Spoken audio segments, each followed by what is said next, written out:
เยันแบบบ่าวๆนี่เพิ่น อ๋อเป็นได้คือสั่นแท้ ก็เป็นคือพี่น้อง14เพิ่นให้ความสนใจสิผ่านมาเลย อ๋อ เพิ่นว่าเป็นโรคพาร์กินสัน โรคหยังนะ โรคพาร์กินสัน โรคพาร์กินสัน โดย เป็น สบายดีสวัสดีพ่อแม่พี่น้อง FC ที่หักแพงเบิดสุขุสู่คนเบิดสมองสู่บอนเด้อพี่น้องเด้อยินดีต้อนรับเข้าสู่ช่อง YouTube บ่าวลาวพาเพลินเนาะคือเก่าคือเดิมภาพสีมืดๆเด้อพี่น้องเอ้ยเนาะเพราะว่ามันตอบแสงเนาะต้นไม้มันหลายเด้ตรงนี้เนาะมื้อนี้ทางบ่าวลาวก็ได้มีโอกาสเด้อพี่น้องเด้อสิพาพี่พาน้องเนาะ FC ทางผู้เก่าผู้ใหม่เนาะใจดีใจบุญทุกคนทุกฐานเด้อที่ว่าติดตาม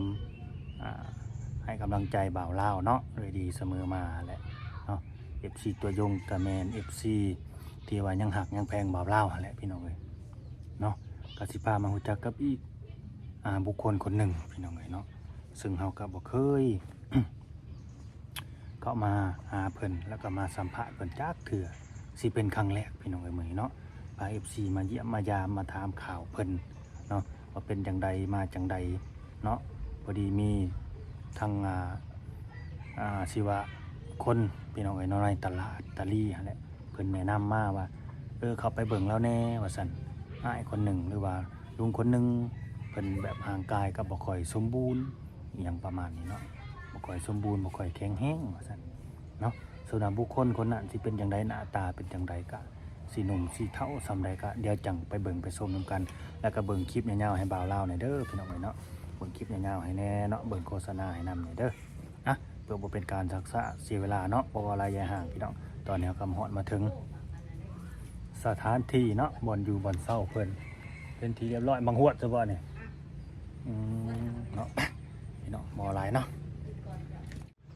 ตัดเบิดเลย เครื่องปลูกหลายที่เนาะอยู่นี่เนาะ อุดมสมบูรณ์นะเนาะปัก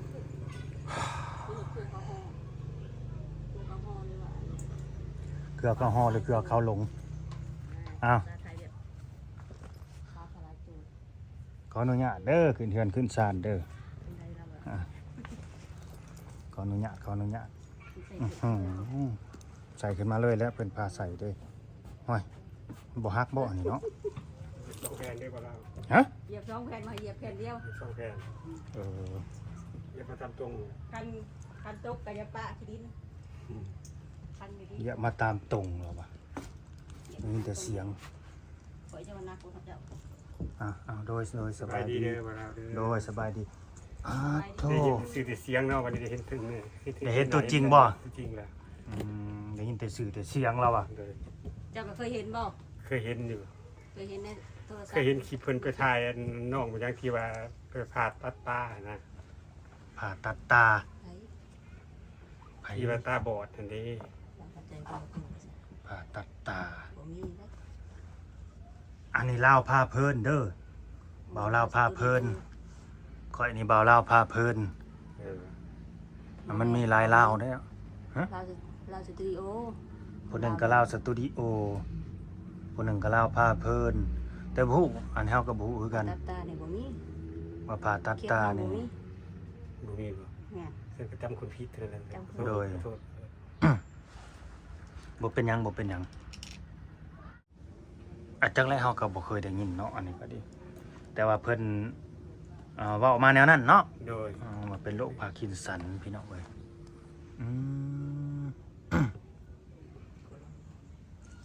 มันสิสั่นเองมันเลยบ่ โดยมันสั่นของมันเองถ้าสมมุติว่าเฮาอยู่คนเดียวเงียบๆนี่มันก็ทุเลาลง เออ คือตอนที่บ่เล่าเขามาทีแรกนี่เห็นบ่ แม่น บ่ได้สั่น ปกติ แต่พอที่ว่าเฮาอันแบบว่าเสวนากันลมกันนี่มันก็สั่น โดย มันแบบ แบ ว่า บมีการเคลื่อนไหวมีการเว้าการหยังในแหละสั้นเนาะ โดยมันเกี่ยวกับระบบประสาทเพิ่นว่าหมอเพิ่นว่า มันสิสั่นไปเองมันเลยเนาะ โดย เฮาแบบบ่สามารถแบบหยุดไว้เนี่ยบ่ได้บ่ บ่ได้อ๋อ เฮาให้เก่งแห่งสั่น โอ้คัน ให้เก่งแห่งสั่น จริงแห้งตัวได้แห้งสั่นแห้ง โดย มีแต่ปล่อยมันสั่นไป ป เล ล่อย ยมันสั่นไปเลยแล้วแต่มันสิสั่นไป แล้วเราก็ทำตัวแบบสบายๆไปนะ โดยแล้วมันก็สิคอยลงบ่บ้านนี่ แล้วมันก็สิคอยลงของมันเอง อ๋อสร้างเป็นเนาะพี่น้องก็เคย หมอ เห็น เป็น นี่ ว่า เด้ เป็นโรคพาร์กินสัน พาคินสันพาคินสัน กิน พากินสัน โดย ห่วยพากินสัน ก็ขอยังมาจัก พังแต่ชื่อนะว่าพากินสัน ก็เพิ่งเคยได้ยินเลย คันว่าภาษาบ้านๆเฮากันภาษาไทยก็เสือโลกกินเฮาแบบนี้แหละแบบภาษาพื้นบ้านพากินสัน อาการ นั่น มัน น่ะ เริ่มเป็นมันก็บ่ได้เป็นแห้งไปสิได้บ่ล่ะมันเริ่มจากสั้นคือคอยมันมี4นิ้วเดียวข้างขวานี่สั้นคือคอย โดย แล้วมันก็ลามขึ้นมาลามมาจนมาถึงปัจจุบันนี่ก็ใช้เวลาประมาณ4 ปีที่เขาหาปี4 ปีไปที่เขาหาปีแล้วมันก็เริ่มสั้นมันก็สั้นแห้งมาเรื่อยของมัน โดย เราเป็นมาแต่เกิด บ่ได้ผู้ขาบ่ได้เป็นมันจะเกิดได้ อืม เราก็เป็นได้4 ปีเนาะ 4 ปีคือเขาหาปีนี่แหละ โดยโอ้ หากรักษาบ่หายบ่ ถ้าหมอเพิ่นว่าบางหมอก็ว่าหายมีสิทธิ์หายอยู่ว่าซั่นบางหมอก็ว่าบ่หาย โดยตอนนี้น่ะกินยาทางใดสาหักษาแบบใด รักษาทางกินสมุนไพร อืมกินมาโดนหรอบ่ กินมาได้2 เดือนปลายเลย เป็นจังไดอาการหลังจากกินยามา ก็ถ้าว่าดีขึ้นบ่ก็มีส่วนอยู่หน่อยหนึง มันไข้ขึ้นหน่อยนึง โดย ไข้กว่าเฮาบ่ทันได้กินแม่นบ่ ใครว่าเฮาพอได้กิน อ๋อ คือว่ามันยับยั้งไว้ได้นะ โดยโทษเด้อเจ้าน่ะชื่อจังไดเกาะขออนุญาตถาม ผู้ขายเนาะซื้อลุงอาจเด้อ ลุงอาจ ซื้ลุงอาจ อ๋อลุงอาจพี่น้อง เล เอ้ย ย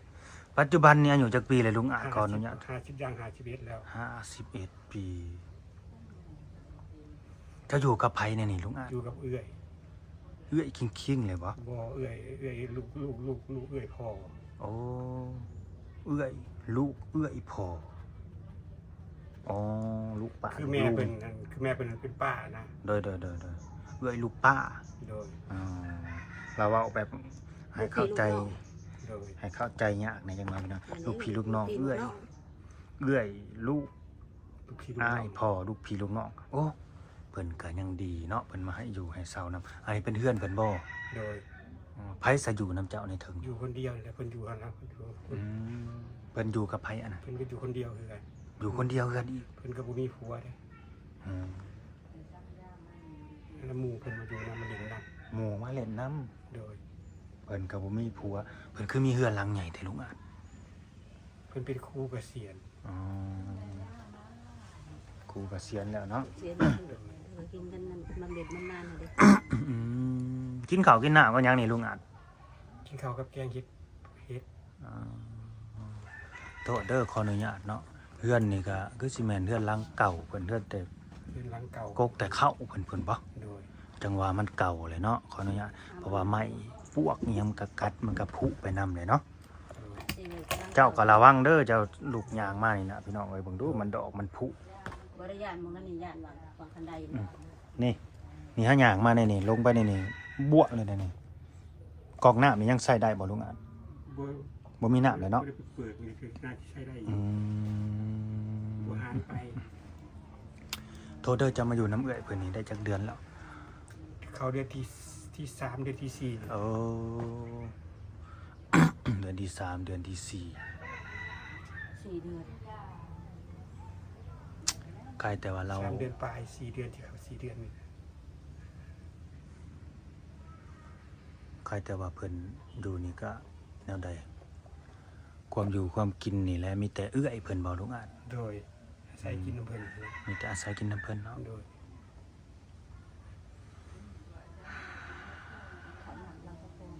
ข้าวน้ำเพิ่นนี่พออยู่พอกินบ่ลุงอาจ เขาก็ซื้อเขากิโลเลย เพิ่นก็ซื้อคือกัน โดย บ่ได้เฮ็ดหน้าแล้วกันเนาะ บ่ได้นะ ซื้อข้าวกิโล ซื้อเขากิโลกินคือละโล2โล อื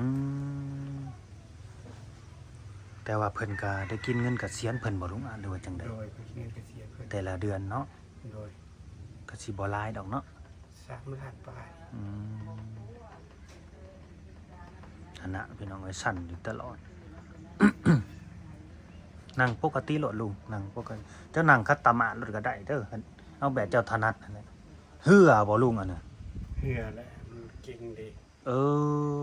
นึกว่าฮ้อนแต่เฮาสะดอกเจ้าก็ฮ้อนคือกันบ่หรือว่าจังได๋ ฮ้อน ว่าไหลเลยตอนนี้อืมแต่ว่าแข้งขาเรานี่แขนขาเราใหญ่เด้พี่น้องเอ้ย โดย เราบ่ได้จ่อยเลย เราบ่ได้จ่อยได้จอง แต่ก็กินข้าวแซ่บปกติเนาะ กินข้าวแซ่บปกติ อืมอาการที่เป็นอยู่ตอนนี้คือมีอย่างเดียวนี่เนาะ โดย ในร่างกายเจ้านี่สั่น กับเก็บแอวบ่ เจ็บแอวพร้อม โดย อืม เวล อาการ เฮานั่งมันจะคุมไปแบบชูจะลุ่มไปเลย โอ้มันจะก้มลงเลยแม่นบ่ แล้วมือค้ำไว้ อ๋อกันปลานี่ก็ตึมเลยแม่นบ่ โดย อ๋อกันปลาก็แบบหัวซักไปเลยเนาะ โดย โทษเด้อลุงอาจก็บ่เคยมีครอบครัวบ่ เคยมี อ่าได้ลูกจักคนเนี่ยเจ้าก็ดิ ได้ลูกผู้เดียว ใหญ่แล้วบ่ ว่าเพิ่นก็มีครอบมีครัวแล้ว อ่า แต่ก็มีลูกกันได้นะว่ามีลูกซื่อๆแล้วเพิ่นก็บ่ได้เลี้ยงเพิ่นเนาะ อื มี ม จากเพิ่นตั้งแต่อายุเพิ่นได้2 ปีปลาย โดย และเพิ่นอยู่ไสซะตอนนี้ อยู่บ้านสนามไซเซโนเฮา เออผู้หญิงหรือผู้ชายลุงอาจ ยิง ผู้หญิงเนาะมีครอบมีครัวน่าสิมีร้านแหละเนาะ มีแล้ว อืม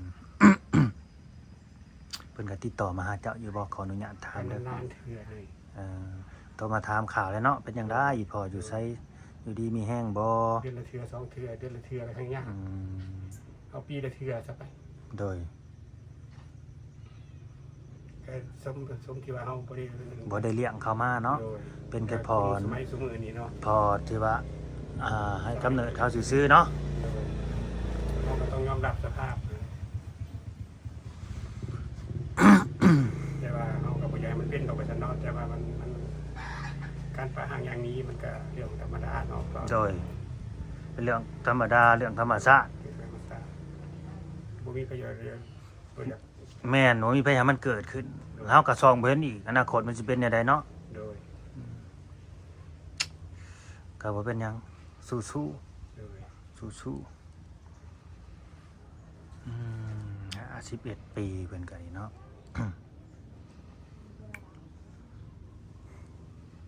อ่ะพี่น้องผู้ใดเคยเห็นแน่เนาะ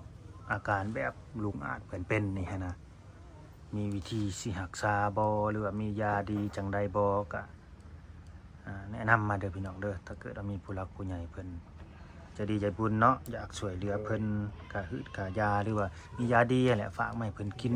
มี มีวิธีรักษาแบบนี้หั้นนะก็แนะนำมาก็ฝากมาให้เพิ่นกินเพิ่นใช้น้ำเด้อพี่น้องเด้อถือว่าเอาบุญนำกันเนาะเราก็ บ่มีไผ บ่มีภัยเด้อพี่น้องเอ้ย ทุกอย่างเลยบ่หลายข้าวสารอาหารแห้งก็ต้องการอยู่ เออ คืนทุกอย่างเลย ขาดเคินทุกอย่างเนาะ โดยเป็นทุกอย่าง โทษเด้อลุงอ่านเด้อซอยเรือยังแน่เจ้าของใดตอนนี้นะทุกมื้อนี่ การทำมาหากินบ่เนาะบ่ ทุกอย่างซะที่ว่าเจ้าซอยเรือเจ้าของใดเฮ็ดหยังแน่ นึ่งข้าวนึ่งน้ำก็ได้อยู่ โอ้ได้เนาะอืม อยู่แต่กินก็ได้อยู่แต่ โอ้ ซ่า ช้าจังน้อย โดยบริจาคเงินได้ซ่าเลยแหละ คอยไปเนาะ โดยคอยไป หากเฮ็ดได้เนาะ เฮ็ดได้ ก็สิช้า ซ่า คันว่าหาไปอยู่กับหมู่นี่หมู่ให้เฮ็ดอยู่ให้กินบ่ได้เนาะ บ่ได้มันตื่นเต้นหรือเปล่า โดยมีแต่เฮ็ดกินเองเฮาแหละคอยเฮ็ดไปนี่ได้เนาะ ได้ อืมเอาแต่ละมื้อได้ซะเฮ็ดอยู่เฮ็ดกินนี่ป้าเพิ่นบ่เฮ็ดสู่กิน โดยเพิ่นเฮ็ดสู่กิน อ๋ออาบน้ำอาบในเจ้าของนี่ได้เบิดเนาะเจ้าเนาะ ได้เบิ อ๋อ ด ไปห้องน้ำได้เบิด ได้เบิด ขอโทษขออภัยเด้อพี่น้องเอ้ยแต่ว่าใช้เราไปแบบทำการทำงานแบบรับจงรับจ้างเนี่ยคือบ่ได้เด้อพี่น้องเด้อบ่ได้เนาะ บ่ได้แล้ว เบิ่งแต่เพิ่นเนี่ยกว่าพี่น้องเอ้ยตอนนี้น่ะคือ เอาแบบว่าขอให้เพิ่นนี่แบบว่าซอยเหลือเจ้าของได้ประคองร่างกายเจ้าของขึ้นลงบันไดหรือว่าไปหันไปนี่ได้นี่ก็ถือว่าสาธุแล้วเนาะลุงเนาะ โดย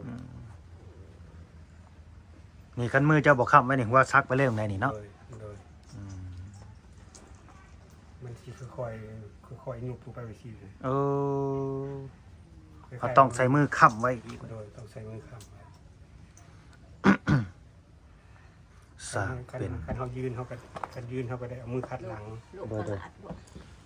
โทษเด้อไอ้โรคอันนี้นะมันเป็นกรรมพันธุ์บ่ลุงอาจหรือว่ามีแต่กับเจ้าผู้เดียว เวลาผู้ค้าก็บ่ฮู้ เออ ถ้าแบบกรรมพันธุ์เนี่ย กรรมพันธุ์นี่มันสิมีเอื้อน้องพ่อแม่ญาติพี่น้องเฮาอะนะบ่มีใครเป็นเนาะ แต่มันบ่ และโรคนี้นี่โรคอันนี้นี่ตามหมอเพิ่นเว้าตามที่ผู้ค้าไปเพิ่นเว้ามาเพิ่นว่า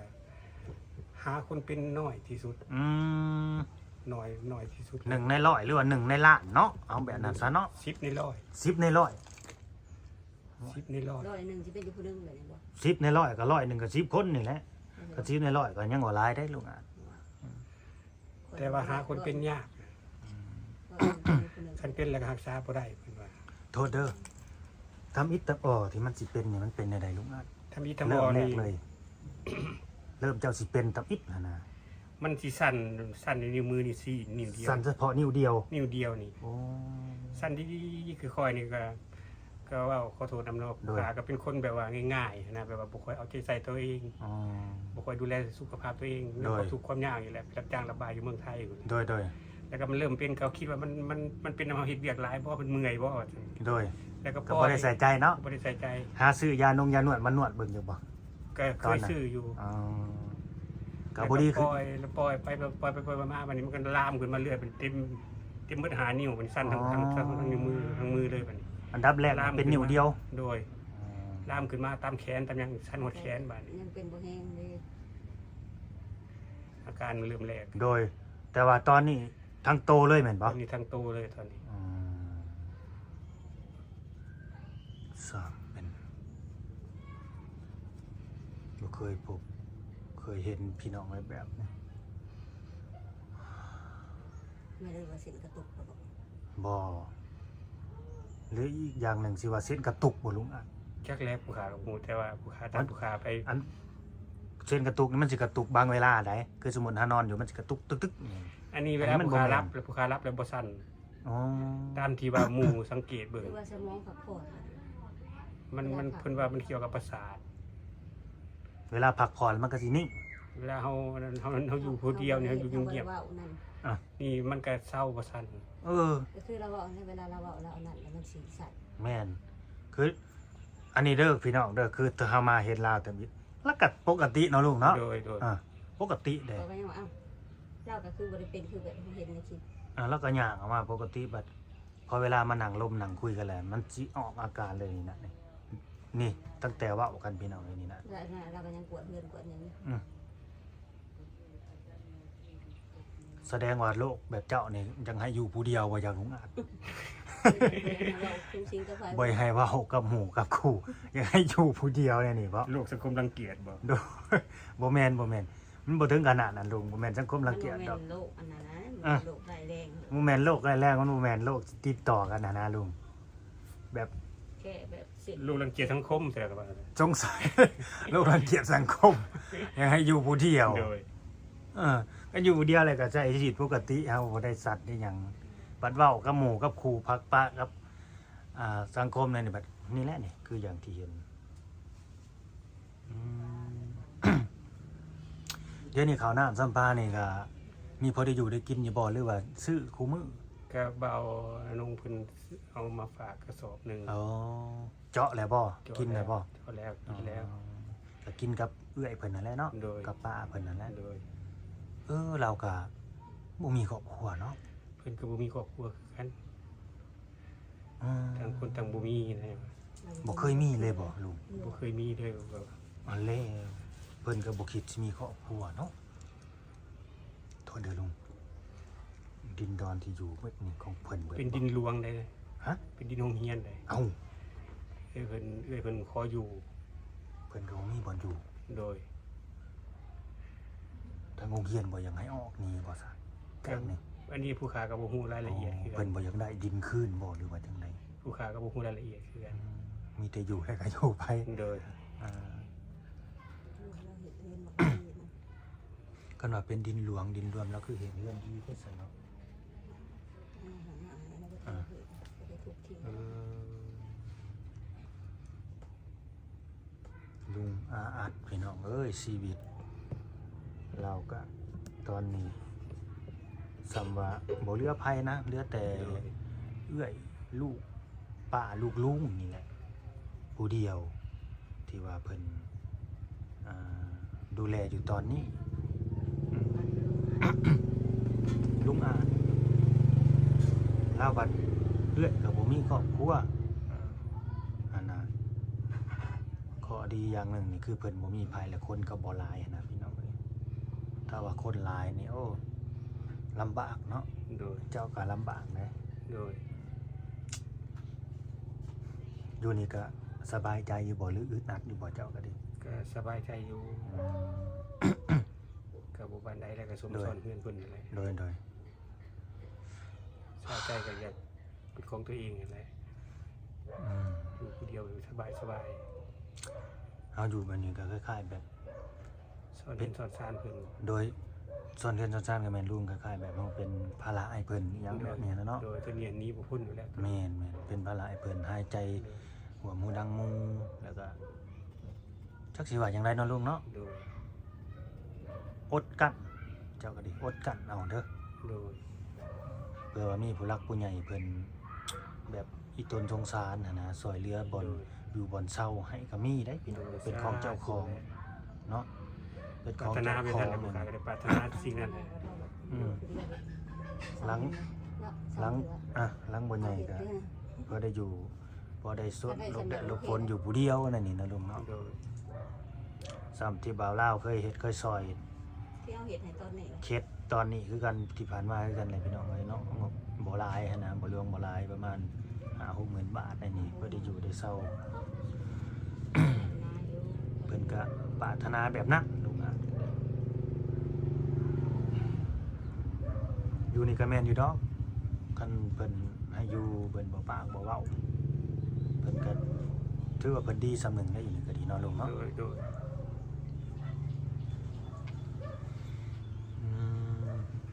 ทางบ่ได้ก็ไปส่องเบิ่งทางในสักจะเป็นจังได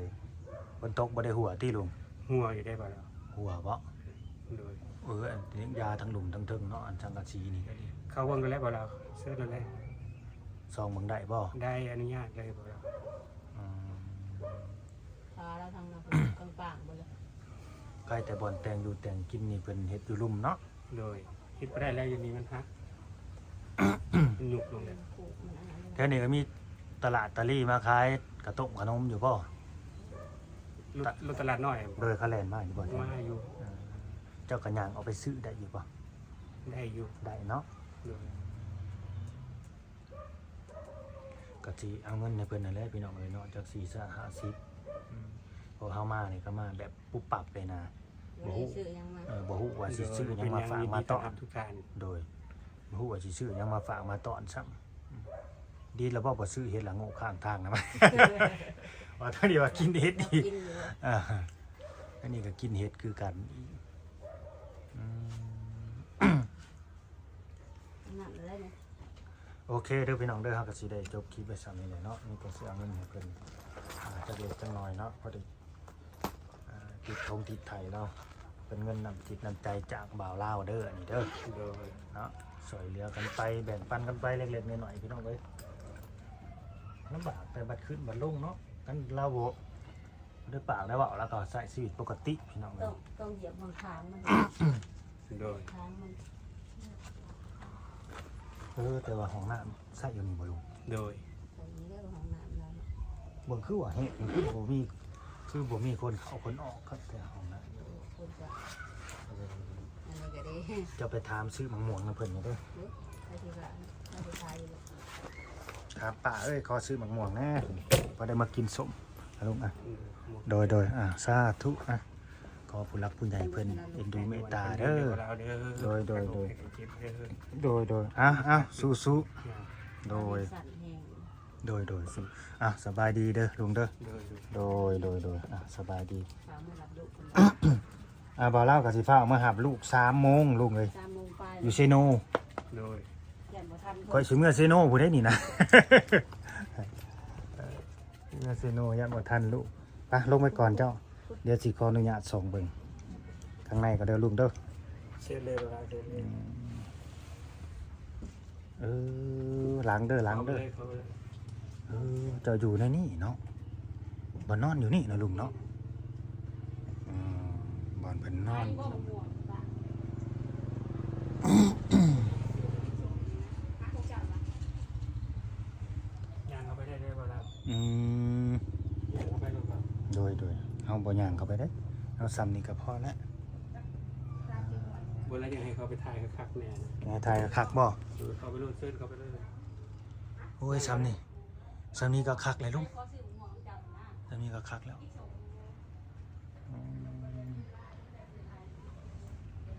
ปลูกผู้นี้บ่เอ้ยนี่ปลูกว่าอื่นบ่ โดยคนนี้ครับ หอยให้ซื้อๆแหงเอาแล้วป้าเอ้ยคันว่าเอาเงินเอาค้ำก็ดีจัก10จัก20นี่แหละพอได้มากินซุปนี่นะ แล้วใช้มะม่วงมันว่าจาก10จาก20 โอเคเด้อพี่น้องเด้อขอบคุณ FC แล้วผู้ใหญ่ใจะดีใจะบุญผู้ใดที่เข้ามาเบิ่งมาชมตั้งแต่ต้นจนจบคลิปก็คอมเมนต์เบิ่งนี่เด้อพี่น้องเอ้ยเอาสิลงไปก่อนบัดนี้ต้องเหยียบ2แผ่นนี่นะว่าบ่กล้าเหยียบต้องหน่วงมากพี่ก่อนต้องหน่วงมากพี่ก่อน โยมจะเฮ็ดไปคือมันเลยก็ลงไปกันได้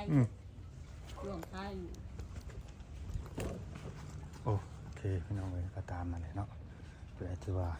เข้ามาเบิ่งมาชมเกิดความเมตตาสงสารเราอยากช่วยเหลือเราเรื่องของอยู่ของกินหรือว่าข้าวสารอาหารแห้งก็ยินดีสิเป็นสะพานบุญให้เด้อพี่น้องเอ้ยเนาะหรือว่าบ่อนอยู่บ่อนเช่าเนาะที่ว่าเป็นของเราหั่นแหละเนาะเราไปอยู่ผู้เดียวเราก็ได้พี่น้องเอ้ยเนาะตามนั้นแหละเด้อสำบายดี